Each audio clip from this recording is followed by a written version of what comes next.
పశ్చిమ గోదావరి జిల్లా తాడేపల్లిగూడెంలో రెండో రోజు భారీ కోడిపందెం. పైబోయిన వెంకటరామయ్య బరిలో 1,53,00,000 కోడిపందెం.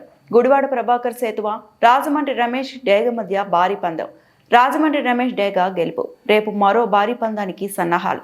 పందాల్లో పాల్గొనేందుకు భారీగా తరలివచ్చిన పందెం రాయలు.